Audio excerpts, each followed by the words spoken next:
Welcome to the Artist Academy podcast, the audio version of our Facebook Live series, Art Talk Tuesday. I'm your host, Andrea Earhart, and I am so excited that you're here to catch the weekly replay of my laid-back yet very inspiring conversations with other full-time professional artists. The purpose of this series is to show aspiring artists like you that it is completely possible to make a great career out of this art thing. And if you ever want to join us live and have your questions answered in real time by myself or featured guests, then just hop over to facebook.com/groups/Artist Academy every Tuesday at 8 p.m. Central Standard Time. I'll see you there.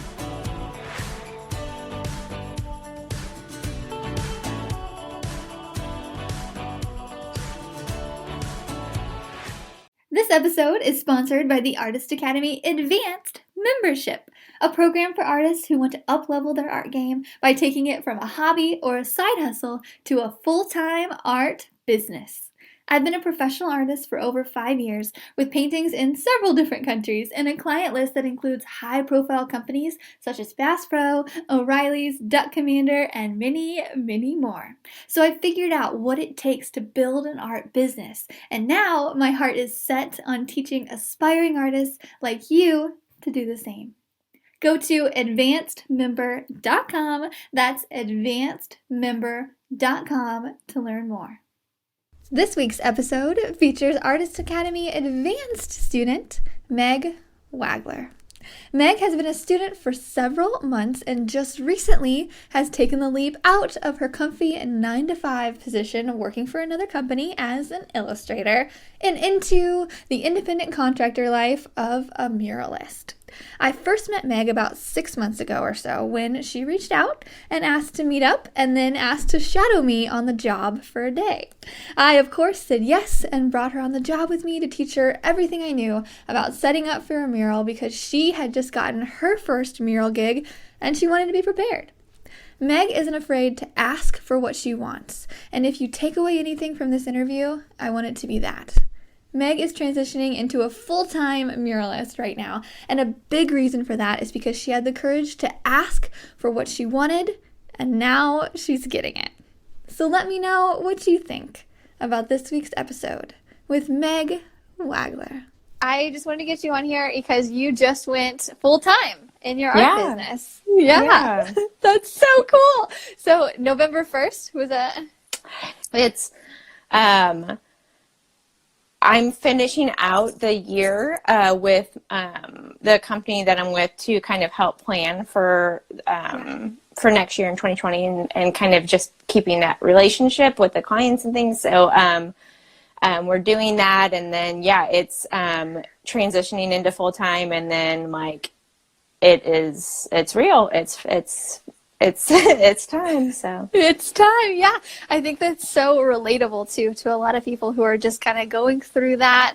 And man, just like the audio on Instagram is way better than on Facebook. Yeah, I know. This is great. There's no lag or anything. So this is going to be a more full-time thing, I guess we could say. Okay, so anyway, so I'm going to ask you a couple of the different questions that we always ask full-time professional artists, which you are, which you have been for a while. Like you have a job as an illustrator, right? That's what it was, or yeah. Well, since I'm about a decade-long designer, art director, illustrator. It just depends. I've had different roles along the way. But it's always been for someone else, like for an agency or for a company, like as an in-house designer, or I've freelanced along the way and done a little bit here and there. But I've never successfully just committed to only freelance. And so this is finally, I feel like all of the paths are aligning so that it's like everything has kind of led to this point. So it'll be really great. Yeah, so it's a more natural transition rather than someone coming out of like a job working for a car dealership or something. I don't know, I just made that up. But yeah, and I always tell people, I'm like, you have a lot of the business experience, like, you know, because you work with brands, so you know how to make a brand. Like, you knew how to make yourself stand out whereas a lot of people, it's hard to put their finger on that. Yeah. So yeah, but so can you tell us a little bit more about your background, besides the jobs and stuff you're coming from? Like, when did you first get into art? And then I guess, and actually my first question to everybody is, what is the tipping point that took you from hobby to professional artist? And you're kind of going through that, kind of. So Yeah. So, well, I guess, so the history, like I said, is I've always known that I got an art degree. It's a bachelor's of fine art with an emphasis on graphic design and illustration. And I did that in college because I just, that was like when it was still called digital art. It wasn't graphic design, so it was one of the projected, like, you're going to make money doing that. It was an easy way to monetize it versus like becoming it was scary to be a fine artist because that meant you weren't going to make money, or it was going to be starving artist mentality. So I went that way. And then over time, I just kind of started to get, it's very commercial. You're working with a lot of brands and for companies. And I just kind of gradually shifted away from that, and then I wanted to get more back into painting. And my husband's also an artist, so we kind of thrive off of each other and like to do projects together and things like that. So we bought a letterpress, and that was kind of this revival of like working with our hands and feeling really excited to create something. And then from there is kind of after when I wanted to start getting back into painting, and when I reached out to you and just kind of started to define what the next 10 years looks like for me. And for me, that was kind of the tipping point of like, I don't know if I can say that in 10 years I want to be a creative director like I thought that I would. I all of a sudden was like, I don't know if that's it, so once I started painting again, I was like, oh, this is it. This feels right. So yeah. Awesome. I love hearing that too. Yeah. And I think I was talking to Emily it was months ago, and she said something like, usually like every 4 years people hit a peak and then they pivot. And then, so like it kind of goes like this, 4 years, and then you go up, and then you go, you get like complacent or something, and then you just kind of want to like shake things up a little bit, and so you like kind of do something else, and then you hit that. I feel like I'm almost getting there with murals too. I'm like, I don't know if my back can handle this forever. Okay, that's amazing. Okay, so we're gonna get into the next question. What makes up your typical work day? How many hours do you usually spend painting? Oh my gosh. So this is really variable right now, obviously. Yeah. So, yeah. And this was part of the like true tipping point of when I had to go to my current boss and say, I can't do this. It was affecting my work there because I was exhausted because I was booking murals like every weekend and on the evenings, and I was doing commission paintings and also illustration commissions.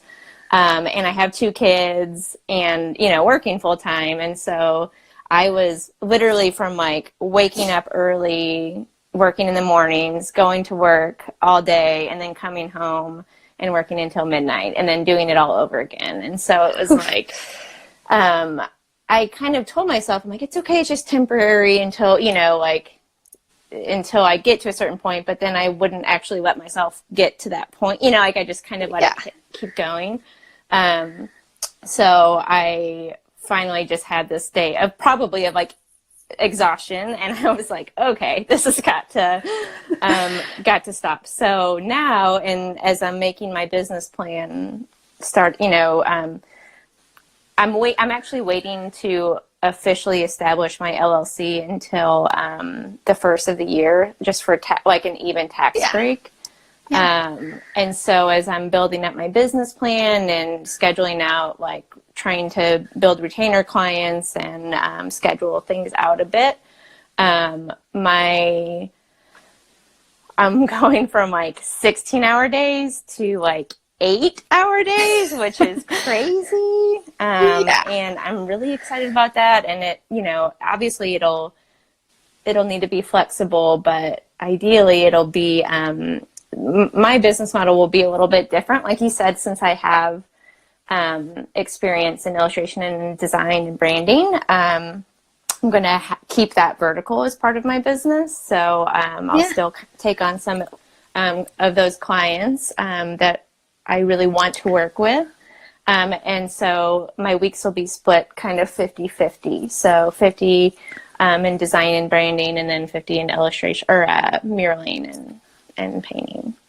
So fun. Yeah. That's so exciting too, because I remember when I first met you and you were coming on and just being like, hey, can I just like observe? And I was like, yeah. And I thought that was so cool because not a lot of people will just ask, and you were one that would ask. And the more, like, when you came and helped me on, and I showed you like, hey, this is how you set up your area and stuff, and now look at you. But yeah. When you came and helped me, I remember you were saying something about how you like reached out to a lot of people, and I was like, in my head, I was like, okay, this girl is she's gonna make it, because it's really, it's just that, it's just asking, like getting someone that will go out and ask to job shadow, or ask someone, hey, do you have any like thing that I can do for you? You know, it's just that little thing of like using that courage to just like go out and ask. And you're able to do that. And it's a very short time, because like we just met, and I think you came out in like May or something. I think that Crave, it was the cookie dough place, and it was in like March, because it was still pretty cold. Okay. But March. it was spring. It was like some import. And so that was like 6 months ago, right? So just for podcast listeners that are like not knowing what month it is, it's like November right now. So that's a little over 6 months ago, and now it's just so fun to see like you in the beginning to now you're like, you know, part of your income is murals. Yeah, so, I was just laughing out loud to myself on Tuesday after we had that like complete fail of trying to do it on Facebook. But I was just thinking about how when I came in, and I remember you like holding the brush a certain way on the wall, and you just had this like super crisp line, and I was like, oh my God, how did you do that? You know, and then so I told you, I was like, I'm going to go home and I'm going to work on this, on my lines. And then I did. I just took a canvas and like, I think I still have it over here, but it's just line after line and like curves and curves. And I think that is just kind of how I operate, is if I know that if I like see someone else really successful and I want to do that thing, I'm just like, okay, I'm going to figure it out, you know? Yeah, exactly. Yeah, and we're very similar in a lot of ways, and that's one of them. It's like, okay, if I see someone else able to make money at doing something or able to do something, I'm like, okay, I can too. Like, all I needed to see was someone else do it, you know, just like you. Is there one thing you don't like to paint without? So I'm still, I think, trying to test different things out, and I reached out and asked for a sponsorship from an art supply company, and they were like, yes, sure, we will send you these. That's amazing. Yeah. Again, it's just like the power of asking. And I mean, I've been turned down plenty of times. Like, don't let me give you any grand illusions of always being successful with that. But they were very gracious, and they sent me, last night when I painted that Christmas scene, I used these brushes for the first time, and it was like life-changing. I was like, this handle is so ergonomical, and the bristles bent the way that I wanted them to, and the lines were crisp, and I was like, why have I not bought this before? And then I looked at how much it would typically cost. I'm like, oh, that's why. What brand is it? I think it's just called Mural Works. They're like big purple handles. They're like a foot long. I'll have to show you. I'll have to look it up and let the Artist Academy group know, because they're like now my favorite brush ever. So, but yeah, they're all purple, and they all have super long handles. Okay. Yeah. And I guess that would come in handy, like doing big things, so you can just have a lot to work with. Yeah. Yeah, cool. Not good for like small detail, but normally it's just my personal style is I paint with a lot of really broad, bold sweeps of color. And so it's perfect for me. So those right now are my favorite thing. Awesome. So cool. Yeah, I'm going to have to see what those are, what you're talking about. Yeah. And you just mentioned, so you completed that window painting job last night? Mm-hmm. Yeah. Awesome. Yeah. And again, that was one of those things I did after I worked all day and then I went to go to do it. But it was really fun. So yeah. And for anybody listening, so I made a post online to try to get window painting jobs for the Artist Academy people, and so I gave this one to you, and you went out there and you did it in the rain. Is what Shelby mentioned. I was like, oh my gosh. So I texted Shelby this morning. I was like, hey, how'd it go?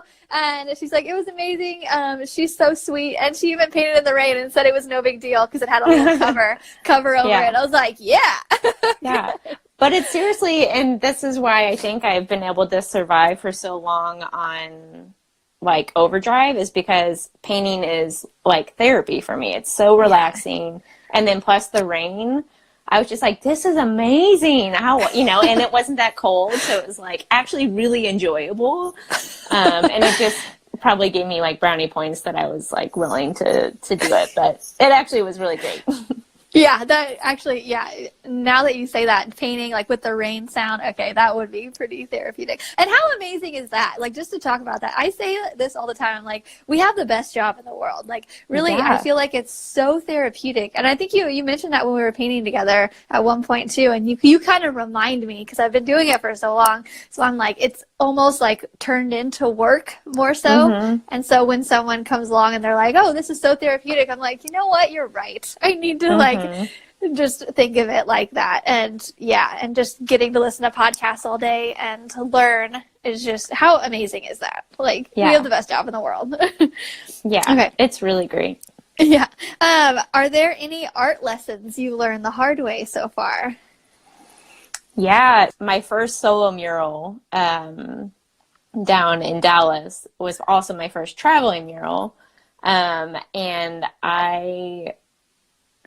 I thought, I'm a pretty good planner, so I thought I had all of it buttoned up, and luckily I had a really casual relationship with the person I was painting for, so I felt comfortable asking him to kind of help navigate the local paint stores and which one would make the most sense on the way back from the airport, because it was a pretty tight timeline.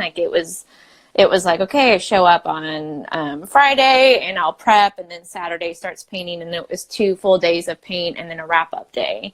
But it was a 36 by 24 wall, and it was full coverage, so it was it was a lot. And it was pretty high detail.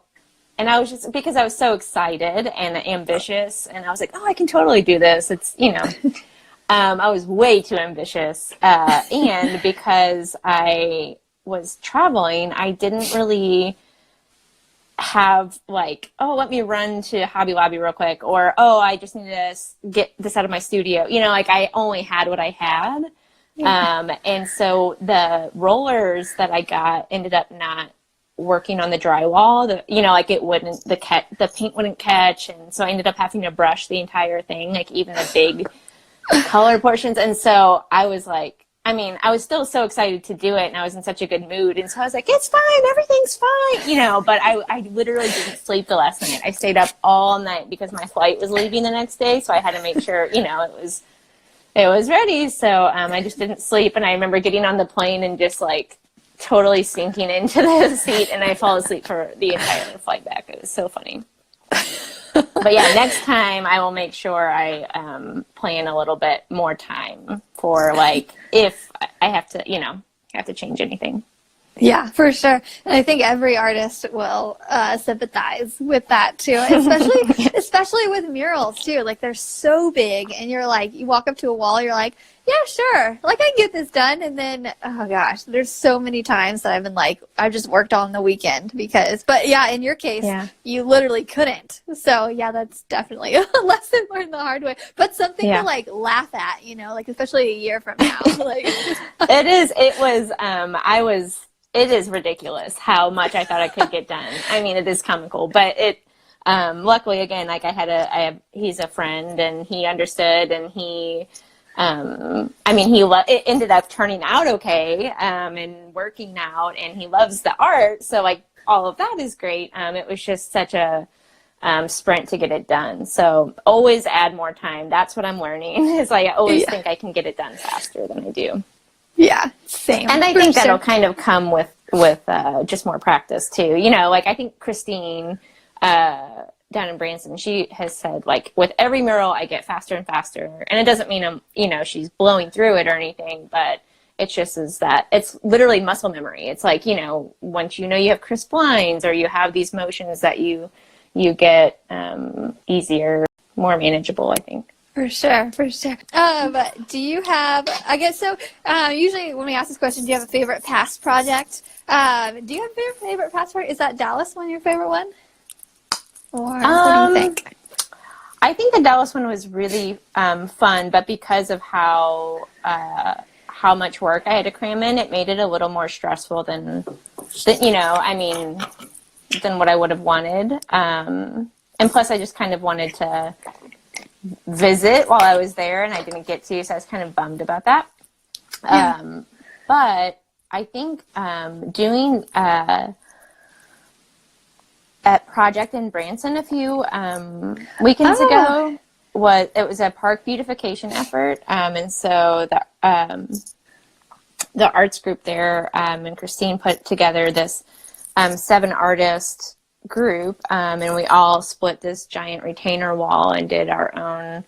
It was just free concept, and so and it was this really pretty space, and the weather was really beautiful, and people were walking by and were like so excited about it because it was a area of the park that just hadn't gotten a lot of attention, and that was the first time that I've painted in an environment like that, and it was just really, really pretty, and it just kind of sparked all these ideas for like, oh, what can I do with Parks Board, and how can I like get some more installments out on the greenways, because I love, I'm a runner, so I run on all these trails that are going underneath these like boring concrete underpasses, and I was like, oh my gosh, I could totally, I could work, I could do something like that and do it around the city, and I think it would be really cool to kind of incorporate these urban art elements, and so it just got my brain going and got me really excited, and I had so much fun doing it, and it was really fun.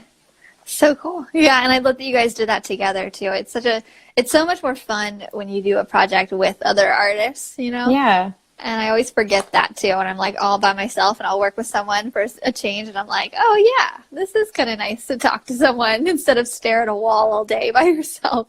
Yeah. But yeah. There's pros and cons to both, I guess, because I realized during that whole thing I probably could have gotten done a lot faster, but I was chatting and but it was, that's great too. It was great to collaborate and just be in the presence of people who know what it's like, and, just kind of like-minded people. It's really great. Yeah, for sure. I love your guys' project up there.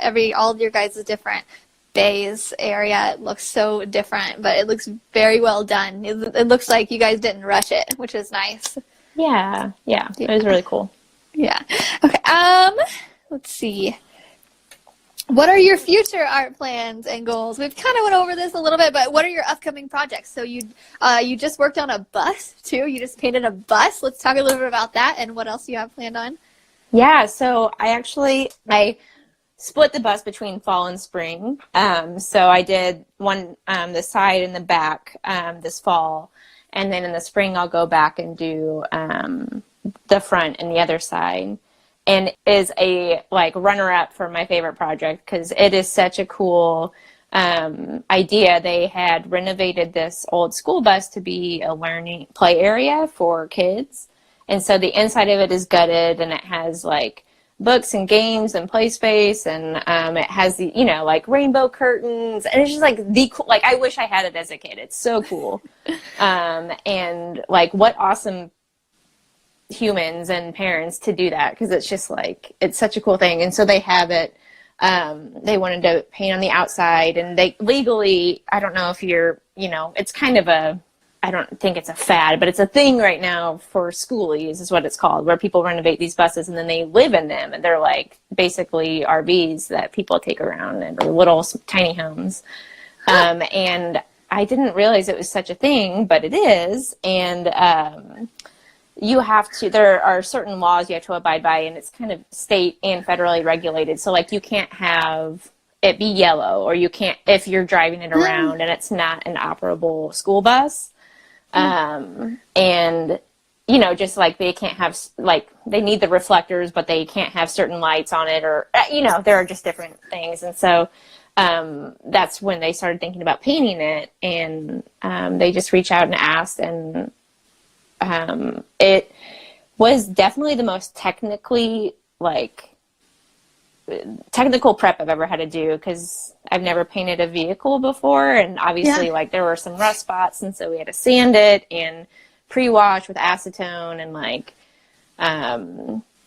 you know, it's just a lot of surface area, and so it took a really long time, and it happened to be pretty chilly whenever I was painting, so the dry time was really long. So it just like, I felt like it was dragging out forever, but it was so fun. And so I'll go back and do that in the spring and finish it up, and I'm really excited for that that aspect. What kind of paint did you use? Since they aren't going to be driving it a lot, because I talked with Seminole, and they said, well, if it's not driving regularly, then you don't need automotive paint. And I really, honestly, at this point, don't feel comfortable using a sprayer yet. Like, I haven't practiced enough to say, like, yeah, sure, I can paint this bus by myself. So I just use, like, Rust-Oleum and, outdoor enamel paint, and it worked just fine. So like an enamel paint, like oil or acrylic? It was acrylic. Yeah. Okay, good. Good. Yeah. Yeah. Awesome. So, and it worked out just fine. And actually, so I got another sponsorship for that mural from Dayglow Paints, and they do the fluorescent hues, and they're so cool. And so it was a really fun exploration because I never really paint with fluorescents, or I haven't yet. But I really love bright colors, and so I was just like, why have I not done this? It's so pretty, and I was just like so excited, like a kid the whole time I was painting. I'm like, look at the bright colors. Yeah, that's so cool. So with the Dayglow, did you reach out to them and ask? Yeah. It was another. I mean, things happen. Yeah. And they were also really kind. They were like, love your stuff, and like, you know, here, take it. Like, I'm sure that there are, you know, I'm sure that they have limits of what they're able to do, but they were very gracious and provided, you know, I just said, like, here are the colors I'm wanting to use, and they sent me a few gallons and a few pints, and it was just really, like, it's really good paint. Like, it's really great. So, I'm trying to look for another place to use what I have left. So it'll be fun. Amazing. And then, yeah. I was just trying to recall what question we were on, and I realized I started rambling. But another project I have in the spring I'm really excited about on the illustration side is to design some apparel for Thunder Pants. Have you ever heard of them? It's like an underwear. It's like a body positive underwear bra apparel company out of Portland. So I'm really excited to do some work for them. I've been wanting to break into apparel design, not design, but just pattern design for apparel. So I think it'll be really fun. Yeah. It's like one of those things that I was like, what do I find interesting that, you know, that I really want to break into? And that's kind of that, going back to that vertical, like having the illustration vertical in my business, and then also having painting and muraling, is just because I think I'm very much so like what Emily was saying, is like, I need that variety. And I think you get that out of painting because every job is so different. And maybe that'll fluctuate over time because this is just like forethought, you know. Yeah, for sure. Yeah, I feel like our brains are always like firing, like, what about this? What about that? Mm-hmm. What about, actually, as you were talking, I was like, yeah, you'd be a great candidate to do like licensing, like illustrations kind of a thing. Yeah. We just had Jenna Rainey was last week's art talk, and she is just a badass. And she actually got an art agent or like an illustration agent, something like that. And so her agent gets a lot of jobs for her and like helps her negotiate contracts and stuff. And she got into like Staples and all these different things because she got an agent. I was like, whoa, that's so cool. So that's something that would be kind of cool that I could kind of see you getting into, maybe. Yeah, that's actually, so that's on my list. Once my LLC is established, and agents are tricky. The illustration field is so dense and competitive, and I mean in the best way. You know, it's not. There's so much inspiration to draw from, and so many people need different styles, and there's definitely work there, and it's manageable. But if you are not good at asking, and if you're not good at putting yourself out there, then you just won't get seen. You know, because there's too many of us, and so with agents, they have people apply to, like hundreds of people apply to these agencies all the time, like, represent me, please, you know, and if you don't have like a seriously unique style, and actually that varies by agency. So like sometimes people only want to represent like kind of a general style, and then some people want to have a bunch of illustrators that have all kinds of different styles so that they can get different work. And so it ends up being a lot of research. And I was just talking to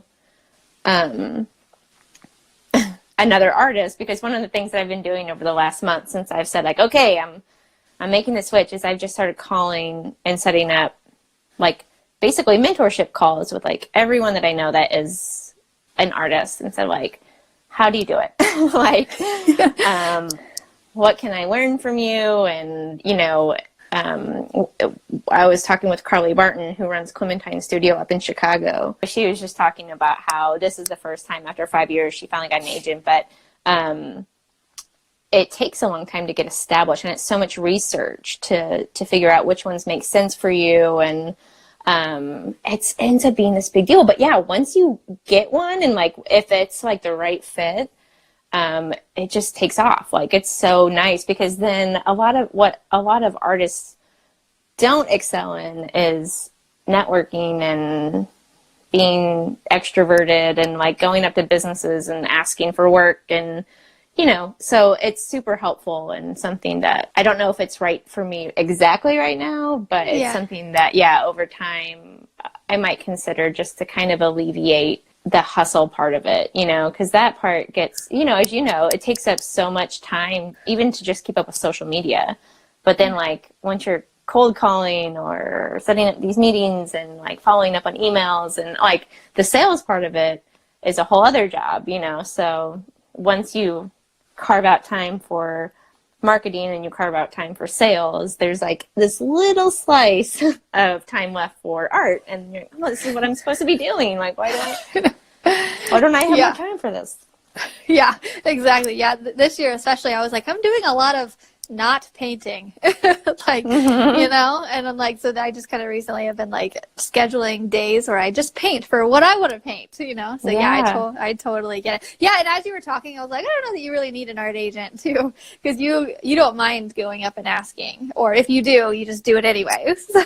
Yeah. So I'm not always comfortable, but I just do it. But yeah, I think maybe if I get tired of doing that, or you know, maybe then an agent makes more sense. But right now I have so much, I'm like hungry, like I want to go do it, you know, so I'm just riding the momentum, and I think you know, I'll just go for it. Yeah, for sure. So a bunch of comments come in on the bottom here, and I usually can't really read them because they like kind of go. But one person like 5 comments ago said, Meg rocks. And so I just wanted to tell you that one. I know. I was like, that's so cute. Thank you. Let's see. Oh, Christine's on here. Hi. She says, my 2 favorite artists. Hi. I was just talking about you. Yeah. Awesome. Okay. So there's one last question, and I think I might know your answer, but what is there any advice that you would give to artists who want to make art their full-time career but just don't know where to start? Yeah, and I just saw a comment come through that says, "Hey, I'm really bad at drawing. How do I start?" Perfect. So I have two answers. One is what we have been talking about, and that is just asking. Like, go if there's anyone. So like I for everybody else out there, I did not know Andrea before. Yeah.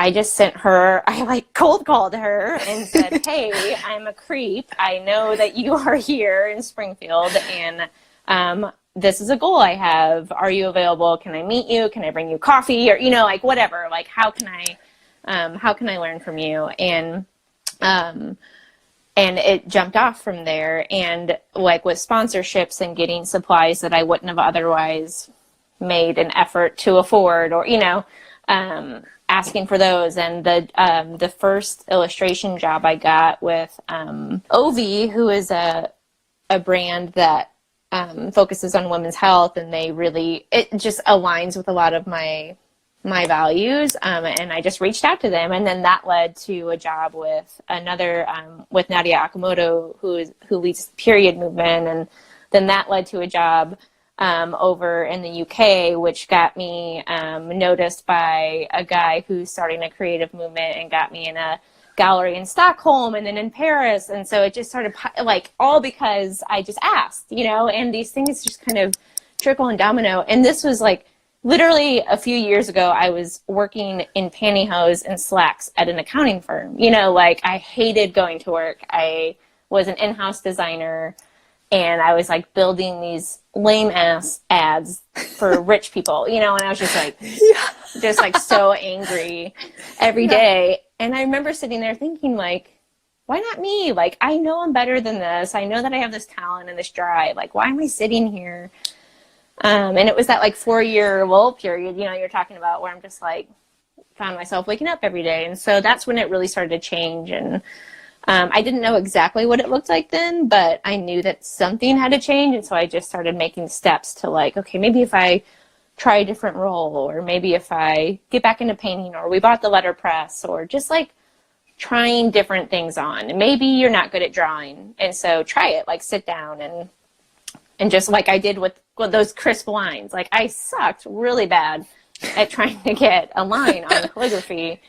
Until I sat down for an hour and I just went, you know, just muscle memory, and went over it. And the second part to that, I still go, so Aaron Draplin is a designer out of Portland, and he, in the design world, is very well known. Like he's kind of self-made, and he's irreverent and, you know, humorous, and just kind of like, he's like this big lovable guy, and he's a great designer, but he just hustles. Like it's just him operating, and he came up with field notes and does all this great work. And I've seen him speak a few times at How, and then he came to Springfield once, and I had the pleasure of kind of getting to chat with him. And it's always and I've kept up with him a bit on you know, over time.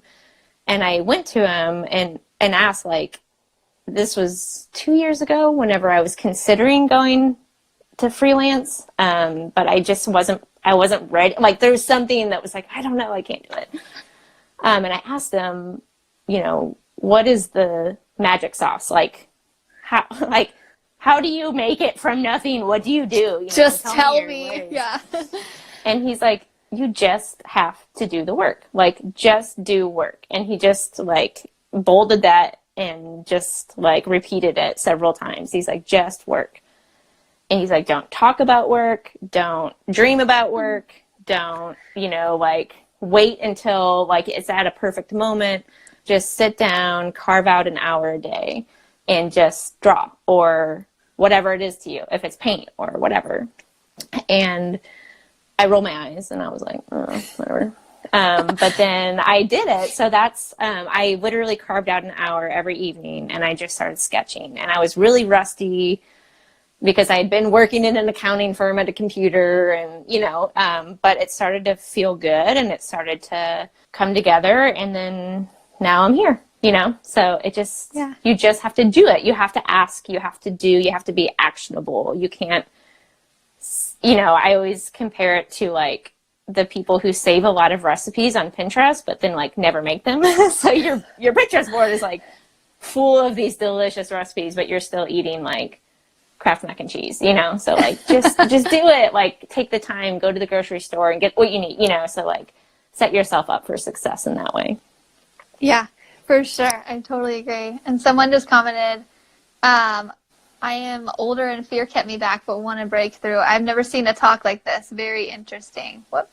Oh, okay. I love both of your work. Thanks for sharing. Oh, I think that's that's such a good comment. Thanks for leaving that, Heather. You know what? Heather's her name. If you don't know, Lisa Cogden is one of my like major idols in the illustration world. And she didn't even start art until she was 39. Like, she didn't do art, and now she's one of the most well-known female visual artists and illustrators in our industry. And she is like a total rock star, and very successful, like almost too busy. You know, I mean, like, she is like busy. And I've heard her name. Like, that sounds really familiar. Yeah. Not that busy always equates to good, but you know what I mean? Like, she's very successful, and my husband and I always talk about Morgan Freeman. So he didn't even start acting until he was in his 40s. So never feel like, all that to say, just, you know, it's not too late until you're dead is what we always say. So yeah, for sure. Awesome. I love it. You actually inspired me, and now I don't want to go to bed. I want to just paint and work. Yeah. Good. Awesome. Good. So thank you so much for coming on here. And yeah, I'm so glad we got it to work, even though Facebook was not cooperating a couple days ago, but Instagram saved the day. Yeah. So, thanks, Instagram. Yeah. Well, cool. Thank you so much for having me.